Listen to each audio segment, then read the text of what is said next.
Hello, my name is EdTech. I've been working in Unity for the past several weeks, making a voxel terrain generator, inspired from Dim Shadow's YouTube video and GitHub repository. Um, I will link both of those in the description, but I just kind of wanted to show you guys what I've made so far and kind of go over how it works. It's using the new Unity job system, so in the corner here, you can see how many jobs are queued up.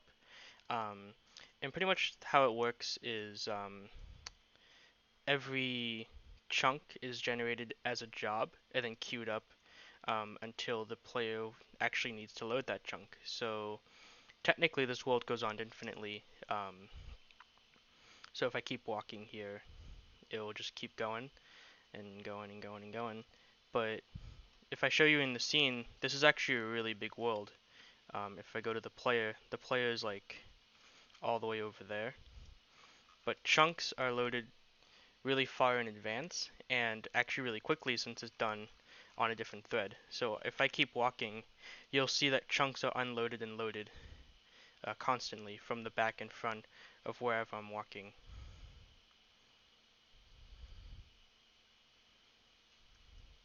And this is pretty much all it does right now. You can edit it a little bit, but it's still kind of funky. I don't think I can edit over here. It's kind of funky when I get into like negative chunks. Because I haven't finished that part of the code yet, but maybe for another video. But for right now, I just want to show you how it works. Um, so everything is centered around the voxel world object. Even though objects don't spawn inside of it, I plan on having everything spawned by the voxel world be put inside of it. But for now, everything's just kind of polluted inside of the root. Um, but everything is held inside the voxel world. In a bunch of different scripts. So you have the Voxel World script, which is the parent, that just handles everything else. The world is actually what keeps tracks of all the chunks and all of the providers and processors, which I will go over next. Um, so actually, this will be better if I can go to my IDE and I can show you guys. So the Voxel World is just a starter script. All it does is just load up the world and then generate a base that the player can spawn in. This script or this project has been relying heavily on my Unity binder script to bind to the components without using get component everywhere. I'll probably make another video of how that works. But for now, whenever you see bind component, just assume that the um, the object that it's like above will be set automatically to whatever is also in the object. So in this case, as an example, this public world and bind component, this will reference this world script right here. Okay, so how does all this work? So if we go to the world script, there's a lot of stuff going on, but in its most basic manner, chunks are divided into 10 by 10 Unity units. I'll show you that in a second once I load it. Okay, so let's get rid of my mouse here. So as you can see, every terrain chunk is kind of a like subsection of the world. And if I zoom in on one, you see it's a tiny portion of it. And all it has is just a mesh. That's all it really is. And then the mesh is just that portion of the chunk. Um, so ideally, we actually have to specify a chunk point with an x and z value that represents which chunk that is in the whole scheme of chunks, in the whole set of chunks. Um, Now, how do we get these chunks? Like, how do we generate them? Well, we have to have a something provide that chunk, and this is what's called a chunk provider. A chunk provider is anything that can pretty much give us a chunk at a specific world point or origin. Um, there are two kinds of chunk providers: there's a generator and a loader. And these are actually inside of the object as well. So we have a sample chunk generator and a chunk file loader, and these have a priority. So the higher the priority, the I guess it executes first. So if the file loader has a priority of 1, this executes first, and this one executes next. And so let's go to the loader. And pretty much this is just a parent of chunk provider, which is uh, a child of chunk provider, which is a child of mono behavior. So it is a script. So we can do things like awake and update if we want to. But all this does is when we load a chunk, we check to see if we've saved that chunk, and if we haven't, we return null. Whenever a provider returns null, it goes on to the next provider, which is now the chunk generator. Now the chunk generator is kind of complicated, but I'm going to try to walk through how it works. So it uses Unity JobSystem, but we want different kinds of chunk generations. So that's why we specify a T, where T is a struct iJob. This pretty much just means that anything that inherits from chunk generator must provide their own job type, because we can't really generify a chunk generation job. We have to uh, abstract that away. That's what the T is for. So wherever you see T, assume it is a Unity job. This is also a child of chunk provider since it provides its chunks. It binds to the world because we need to get world information. It binds to the file loader because we want to be able to save the chunk we generate. And it binds to a job monitor at canvas/text. And this is just to show how many jobs it queued up. Now, one only simply means that it does not error if it cannot bind to that component. So if we don't have a file loader, then nothing, we just skip it. If we don't have a job monitor, then we just skip it. The job holder is pretty much just a struct that holds a job and its specific job handle. This is so we can reference these in tangent later. And then finally, we have a dictionary of every job at a given point. So whenever we go to generate something, we store the job holder, also just the job and handle at a given point. So now let's load a chunk. So we have the world origin, and we want to load the chunk at that origin. So we have the size and scale, which are just settings in the world object. Chunk size and voxel size. The chunk size is how many world units, and the voxel size I think is something. This is also partially ported from Dim Shadows Marching Cubes code, so I'm trying to still figure out what this voxel size does, but if you're watching Dim Shadow, maybe you can point me in the right direction. But these are settings that I gotten from the world. We then check to see if the job exists, and if it doesn't exist, we call create job at that origin. Now remember that we can't make our own jobs, we can't abstract this idea of job creation if we want different kinds of chunk generations. So we make this an abstract function called create jobs, and we hope that the children of this class will implement this function. Once we create the job, we simply schedule it, and then we just check immediately if it completed, because maybe it's a really fast job and it completed as soon as we get to the next line. And if it did complete, then we handle the completion. I'm actually going to skip this portion because it's not really that important. It never really occurs, and it's actually only for race conditions, so I'm not really going to get too much into it. So let's just minimize that. So we schedule the job, and then we save the job and handle that we got inside our job holder, sorry. Um, and then we add the jobs to our dictionary with the key at the origin and the value be the holder. And then we tell our monitor that we have a new job, if we have a monitor. And then we return null. Now what happens when we return null and we run out of providers is the world actually just doesn't load that chunk. Um, but then what also happens is the player will then request that chunk again in the next frame. And it'll keep requesting it until it gets a chunk.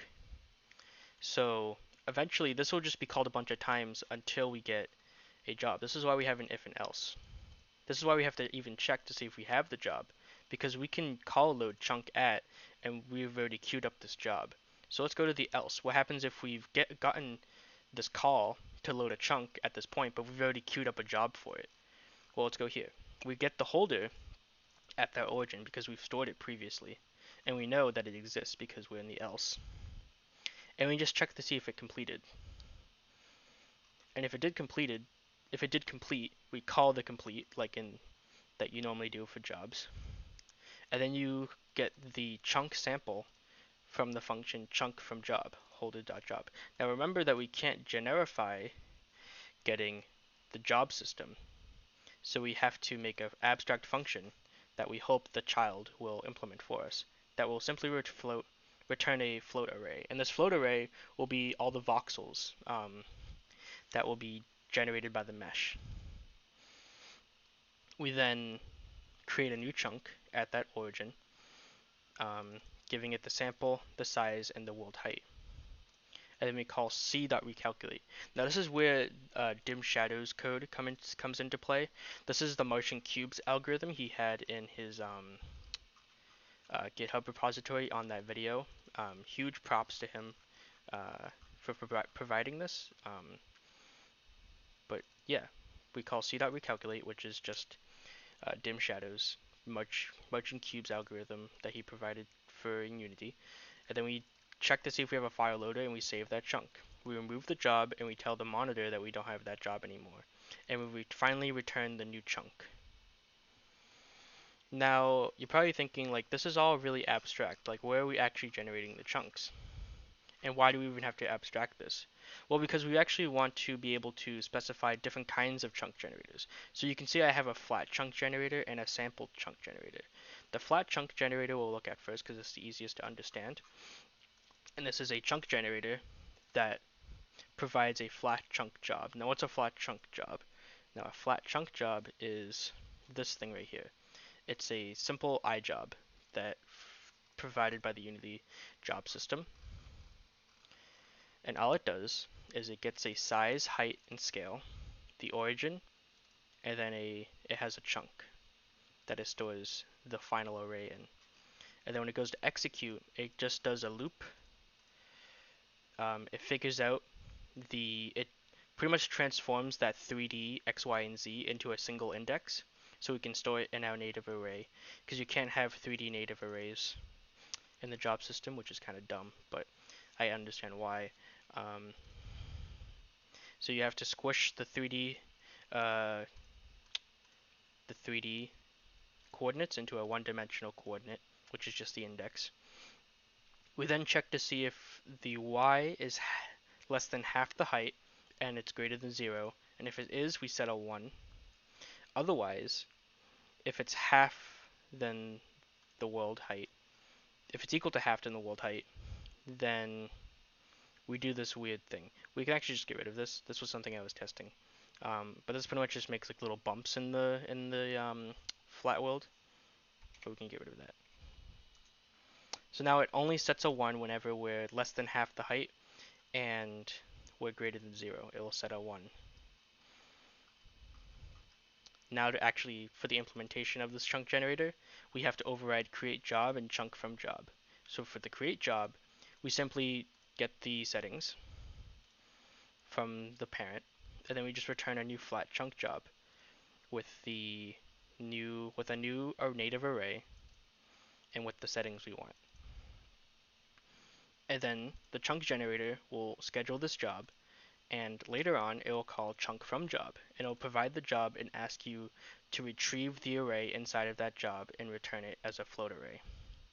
So this is very simple. We simply get the chunk variable that's inside the flat chunk job, and we call toArray. We then dispose of the native array because we have to make sure we clean up our memory inside of the job system, and then we return the new array that we've created.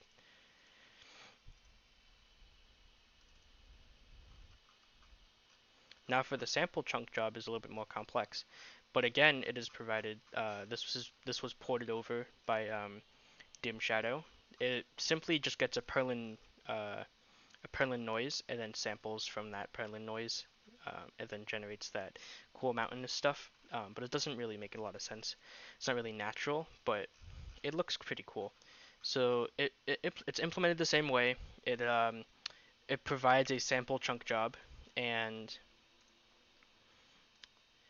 yeah, it has a create job and chunk from job. The chunk from job is pretty much the exact same because it also has the chunk array.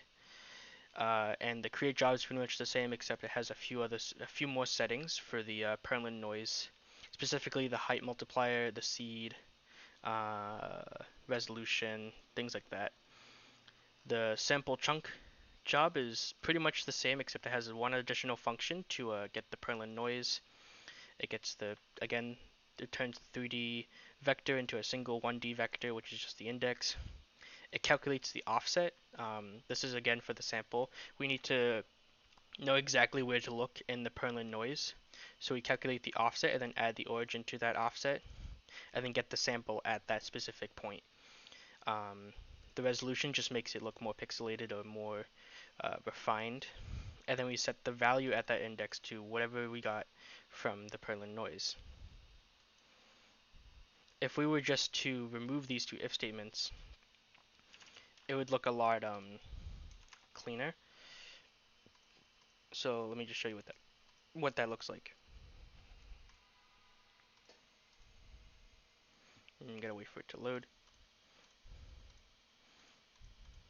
Maybe I have to save. My bad.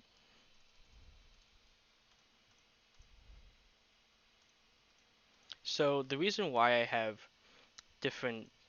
to abstract that job system was I wanted to be able to make different chunk generators because I'm going to be moving away from the permanent noise and maybe porting over the Minecraft terrain generation or a mod of it or maybe something of my own creation. But being able to abstract that away really helps me focus on just the generation itself and not the implementing the job system because now that's all done. As you can see, moving the resolution stuff just kind of made it more uh, high def, kind of, but more poly at the same time. It just kind of, I don't know, it makes it look more smoother, I guess. Whereas if I was to put that back in, it would um, it would make it look a lot more pixely. But anyways, once a chunk has been provided, it then goes through a processor, and the processor simply does something with that chunk to transform it in some way. Whether it's apply a material to it or spawn trees on it. All it really is, it's given a, let me go to the definition. It's given a chunk, and it just has to do something with that chunk. It doesn't have to return anything, and yeah. So if we have a stream processor, all we really do is we go through each point in the chunk. We find we raycast down to find the how do you say ground, and if we found the ground and doing some weird biome settings and stuff, we simply spawn a object or a tree. I have my tree system really complex, so I can actually specify which tree objects I want to spawn for each type of biome. Um, oh, Unity kind of locked up. Okay, there we go. And for the snow biome, maybe I want to spawn snowy things, and for the desert biome, I don't want to spawn. I want to spawn rocks and gray stuff. But it's pretty much all it's doing is it just finds the ground using raycasting, and then if it checks the biome settings, and then if it can place a tree there, it gets the prefab, it spawns the tree. It tells the chunk that there's a tree there now, so it knows to unload it when the chunk is unloaded. And then yeah, that's it. That's all it really does. Um, the biome processor, um, kind of the same thing. It just gets all of the possible biomes, it gets the chunks around it, and then checks to see what biome this chunk should be, and then sets the material to that biome. Biome data equals biome.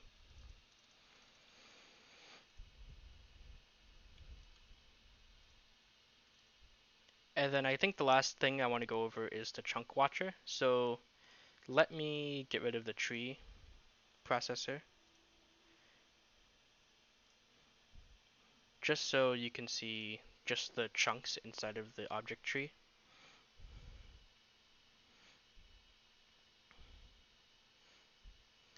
And actually, getting rid of the processor doesn't break anything. It just kind of ignores it. So yeah, I added the resolution thing back in, and now you can see it's a lot more pixelated. It's not as smooth anymore. But yeah, so the chunk watcher is attached to every chunk, and all it's doing is it binds to the world from the voxel world. It then checks to see if there's any players, if it's been unloaded already, and then it goes through each player, and if that player is within range of this chunk, then it returns because we don't want to do anything. If no player is within range of this chunk, then we unload this chunk, we destroy this game object, and we set the chunk to null. Now this is done when we create the chunk object. So this is actually the chunk object right here. Um, when we generate the game object, we simply just add the chunk watcher to the game object using add component. So all of these are checking to see if I'm within range, where the range is set in the world as a parameter right here. Right here, the view distance. It's 10 by 10, so we are allowed to have 10 by 10 chunks where I am standing. So if I'm standing right here, then I'm allowed to have 10 by 10 chunks around surrounding me.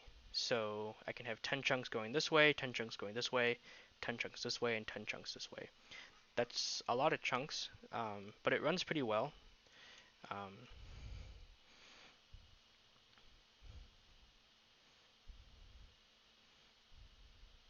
and as you can see, the chunks in the back get unloaded because I move out of the range, and the chunks in the front get loaded because I move within range. Loading chunks is actually not done in the chunk watcher since chunks that have to be loaded don't exist yet in the game. So that's actually done in the world. That's the last thing the world does, is it just loads chunks that the player gets closer to. So in the update function, we just go through all the players. We check to see if they're within range of the view distance, and if they are, or we just loop over the view distance. So we like go, um, if the player is like, let me just spawn the player again real quick.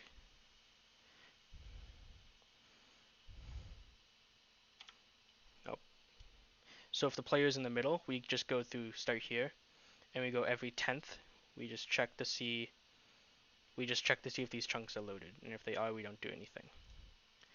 But if the chunk is not loaded, so if it equals null, if the chunk doesn't exist, then load it and spawn the game object. So we load the chunk, again using the job system. Load chunk just goes through all the chunk providers and either loads it from the file or queues it up to be generated. And if we successfully loaded the chunk, we then spawn it. Now this is how the job system is constantly checked, because if update is ran every frame and I start walking towards a chunk that hasn't been loaded yet, then the load chunk will then the first frame will load it into the job queue and then return null.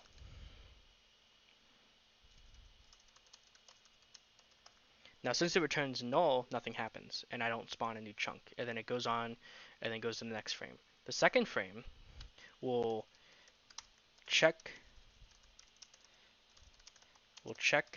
the job status, and if it's done, return the chunk. Otherwise, null. And then the third frame will do the same thing. We'll check the job status, and if it's done, return the chunk. Otherwise, null. And then we'll just keep doing this until it gets a chunk. And then when it finally gets a chunk, it spawns the chunk using just by calling the well, actually, it sends the chunk through to all the processors, so that way the processors have a chance to either set a biome for it or spawn trees for it or whatever the processors do. It then sets a material for the biome, and then it spawns the game object using generate game object. And then it adds the chunk, and then it adds the game object to the cache. And that's pretty much it. Um, if you guys enjoyed this video, I'm probably going to make more videos going a lot more in depth about the specific systems of this, maybe showing improvements that I make over the next several weeks. Um, I'm not too sure what I'm going to be turning this into, whether it's going to be an asset or a game or just a open source project. But yeah, I'll see you guys soon. Thanks for watching. See you next time.